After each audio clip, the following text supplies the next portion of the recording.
I'm just a big, hairy American winning machine. If you ain't first, you're last. And welcome back, everybody, to WTL. Where's the line? I'm your host, Andy Klassen, joined by Jabron. Oh, the parlay powder. Nebraska's first and only sports betting show. Yep. And I mean, you're Jabron. We got to talk about LeBron. We got to talk NBA. My namesake. Yes, have to. We got to talk NBA playoffs here. Yep.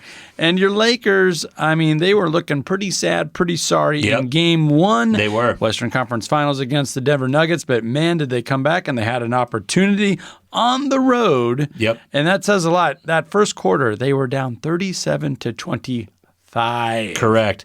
Andy, this was, and I think a lot of people, I've been listening to talk radio, watching TV all day, reviewing this game. I believe that most of these people turned that game off at halftime or maybe even after the first quarter because a lot of people do not know what happened in the second half of this game and why the Lakers are going to win this series. Hot take.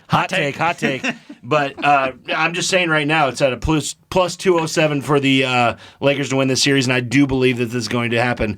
While that being said, I am going to give you what game two is, gonna do right here. I gave you a little clout, and we retweeted it on your. You hit a parlay. Yeah, for sure. And it was all LeBron based. King James on assists, rebounds, points. He hit the overs on all three. You bet the overs, of course you did. And the Lakers, oh, by the way, they covered by a half point too. It was 6.5 on most books, closed at 6.5. They closed the gap within 6. Yeah, so for all those people that turned the game off at halftime, the Lakers came storming back, and they did end up covering, as crazy as that sounds. No, it was crazy because everybody thought this was going to be a 20-point blowout. At the and I can't say that I didn't either, but you 20 points is not safe, especially in the NBA playoffs, especially with how good these teams are offensively, especially the Lakers and the Nuggets. Game one was simply a shooting masterpiece, not by just the Denver Nuggets shooting 55% from the floor and 47% from three. Crazy. But not to be outdone by Los Angeles, kept pace with 55% shooting, including 45% from beyond the arc. So both offenses were just locked in, especially the Nuggets in the start. Yeah. Expect game two. These defensive adjustments made by the Los Angeles Lakers, I believe, are going to carry them to victory in game two. They are going to be in desperation mode here, Andy. I believe it's going to go under, and that game two, the Lakers are going to win. That game two, though, it's in Denver. It's tomorrow. It's on ESPN. Broadcast starts at 7:30, although the NBA is pretty relaxed on that. Yeah, it is. The actual tip-off might be closer to 7:45. It's crazy. Just the intros and the commercials and, Larry Bird coming on, Magic Johnson coming on. They just have to go all the way through it. Last night was kind of a hoopla thing with the NBA lottery. The Spurs getting the number one pick. Spurs. So they're gonna add to David Robinson and Tim Duncan. So they got the number one back to back. The Twin Towers. But no, I just believe that this is do or die for the Lakers. They need to win this game because if they just take road games off and win at home, it's going to run out for them. Game 7 is going to be in Denver. No, it's in Denver. And it's going to be tough for them. So I really think they're going to come out. They're the best defensive team in the NBA right now. I believe they're going to come out, put a little bit more pressure on Joker. And Jamal Murray and Nikola Jokic were just crazy last night. They were hitting crazy shots, buzzer beaters. 12 for 17 from the field was Jokic. 34 points, just a cool 34, whatever. And he really didn't do anything in the fourth quarter. So literally it was just the first three quarters that he piled up all that, especially rebounding, Andy. Offensive rebounding for Denver last night was so crazy that Anthony Davis and LeBron James are not going to stand for this. They are going to rebound. It's going to work. The Lakers will win this game. I believe it's going to go under that 227, but take the Lakers. Take that 5.5 points right now because it's free. Jabron, you ignorant schmuck. You even made my case for me. They were out-rebounded 47-30. And this has been the Lakers all season long. You have a 7-footer in Anthony Davis, but he's like, I don't want to get banged around. I'll get injured anyway. He did score 40 points. He did. I will give him that. What, 11 for 11 from the free throw line? Yes, sir. Wow. I think you went over a couple of these fascinating stats, just like you said, immaculate shooting for performance from both teams. I think it spells doom for your Lakers. How can they shoot 46% from three-point land and still lose a game? They lost a game by 6 points, and they shot 46%, 55%, 54.8% from the field. Well, and they still lost. Yeah, for sure. The trick is not to get down by this much in the first half because they won't have to shoot this many three-pointers going forward. So it is an anomaly game for how well both teams shot. That's why I think the under is a really good play here. The under 227, just because both defenses are going to, toughen up. It's a feel-out game. Game one, always an over game in game one. Game two, everybody comes in, gets locked in, and I really believe that is the case for Anthony Davis and LeBron James on the defensive side of the game, the backboard for sure. All right. Well, you kind of redeemed yourself with the under bet there. I like that. I do like that a lot because both teams can't just stay hot like that forever. How about the Eastern Conference Finals? Let's do it. Heat versus Celtics. Thriller of a game. Heat winning on the road. Wednesday night. They already stole it. I think that's kind of leading to this lopsided line that we're seeing.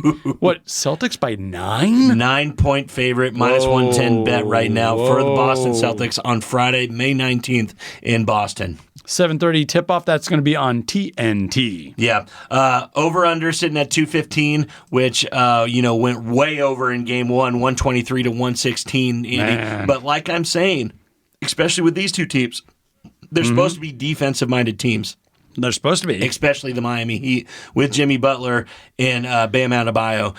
And then you have Marcus Smart on the other side of the ball trying to, shadow Jimmy Buckets the entire time. Jimmy Buckets came out with 35 points in game one, and Jason Tatum had 30 on the other side. Just unbelievable. He is. Playoff Jimmy is no joke. Playoff Jimmy is no joke. But I do believe that this probably goes over just because that is set so low. I believe that 215, especially with the explosive scoring with Jaylen Brown and Jason Tatum, I do think that the +9 for the Miami Heat is still a good play just because there's no quit in this Miami Heat team. They do not get down and just give it away. So I do not believe that they're going to get blown out. I don't think so either. In that game one, Tatum had 30 points. Exactly. Jaylen Brown, 22. Marcus Smart, 13th. Your stars came out. They played well, just not good enough to win. Exactly. At home. Well, what's going on? You gotta protect home court. And, no, just like we're saying, I really think Boston probably does get this win, Andy. I think they do too. It's going to come down to the wire. Jimmy Butler does not take games over.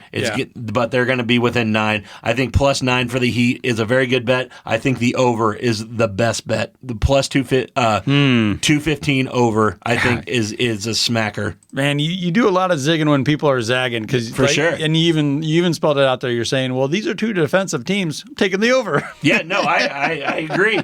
I agree that it should be that way. But with that line set so low at 215, Andy, I just think.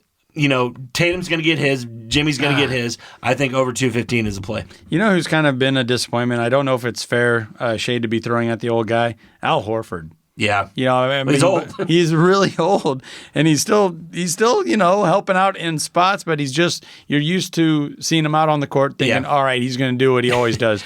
No, the guy's like 80 years old or something like that. I mean, he won a couple. He still plays 32 minutes. It's crazy. I know. I just think of that run he had at Florida with those guys. Yeah, back to back. None of those guys are in the league, right? No, Brewer's gone. Joakim gone. Yeah, Noah's gone. It's kind of funny. Literally, it seems to me that Boston Miami Heat have the reflection of this player. It's Al Horford and Kevin Love. They're literally the same player, but Boston is playing Al Horford double the minutes that the Heat will play Kevin Love. Kevin Love gets 20 minutes, 16 to 20 minutes. 16 in game one. That's what I'm saying. They'll just give him 20 minutes. He comes in, shoots 2 threes, usually makes them, and then if they need 3-point shooting at the end of the game, they bring him in. On the other side, they have Al Horford playing starting minutes.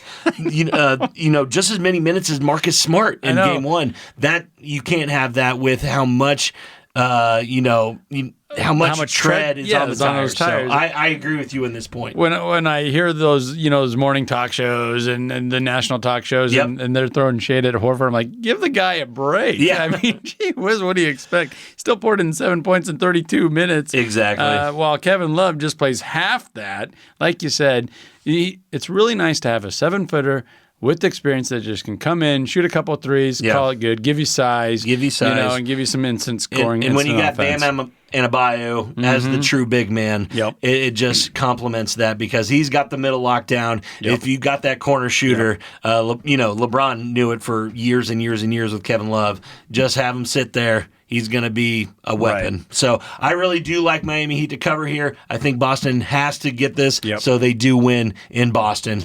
Unlike the Lakers-Denver matchup, I think we're in agreement on this one. We think Boston's going to win, but we believe Miami Heat is going to cover. Correct. Smack that over. Well, then you're not going to like my parlay play, are you? There's the horns who are up against it, but we got plenty of time for a parlay play. Okay, I got a 3-team propfecta. I got the Los Angeles Lakers winning tonight. LeBron James over 9.5 rebounds. And then I got Anthony Davis over 24.5 points. Okay. All three of these are hitting. Put 25 on this, Andy, to win 222. 25 for 222. I mean, I like that. Other than you're going to lean a little heavy towards the Lakers, there. But I like a couple of those Lakers. Desperation mode. Maybe I could par that down. I can par down the parlay play, or you could just throw in Nuggets to win, and you'd be all right. There we go. Let's take a minute to recognize one of our fabulous partners, and that is the Nebraska Brewing Company. We've been enjoying the smooth, easy drinking Ale Storm, the official beer of Omaha's AAA baseball team, crafted with Pilsner malt and Sterling hops, making it the perfect summer baseball beer. Don't go anywhere. This is WTL.